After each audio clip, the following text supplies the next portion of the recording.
It's the Linemakers on Sporting News. Saturday night NBA playoffs from New Jersey. We've got Game 7 between the Bulls and the Nets. Welcome to the Linemakers on Sporting News. I'm Micah Roberts with Rick Heron. Rick, we're looking at the Nets at a 6.5-point favorite here. Total 182.5.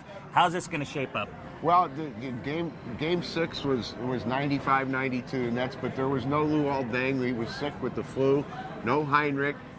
Deng is expected to play in Game 7. Heinrich, Thibodeau said he's hopeful that he'll be able to go in Game 7. 6.5 off the top of my head seems like a big number, but the Nets have won 2 of the 3 games in this series on home court by double digits. Then you also had Nate Robinson throwing up in between commercial breaks there. Right. But you would think that would pass a little bit. It looks like flu symptoms. Gibson on the bench played a little bit, but also had the flu.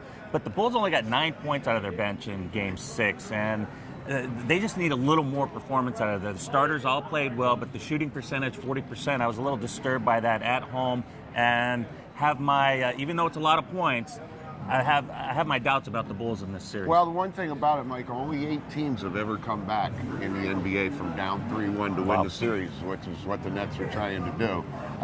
I think it's huge that Heinrich and Luol Deng both play. If they both play, I'm looking for a defensive, low-scoring basketball game. Now, remember, it was 60-54 in Game 6 at the half, and then they only scored 73 points between them in the second half. That's the kind of game I'm looking for in a Game 7 with both teams being a little bit tight.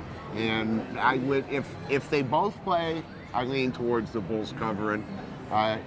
If Heinrich doesn't play, I would probably have to go the other way. And we've seen all season with the Bulls, regular season and the play, they've been amazing on the road against the spread. They're better on the road against the spread. That's for sure. And the Nets at home are only counting the playoffs 18-24-2 against the spread at home. How about the total here for people that maybe don't want to lay it or have problems taking the 6.5?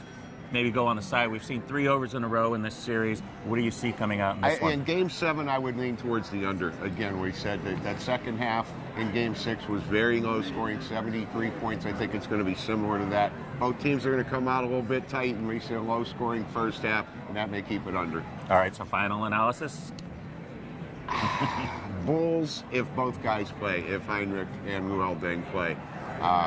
And I'm not saying I'm playing them on the money line. I'm talking about taking 6.5. All right. Anything on the big and under? Anything on the big fight, Mayweather? You got anything on that? Mayweather decision minus $2. Big fight in Vegas tonight. Mayweather decision would be the way to bet it. I can't lay the regular number, and you can't bet against Mayweather. He's 43-0. He's just too fast. All right. That's a little bonus boxing throw into the NBA playoffs. Enjoy the games. Enjoy the night. Thanks for watching.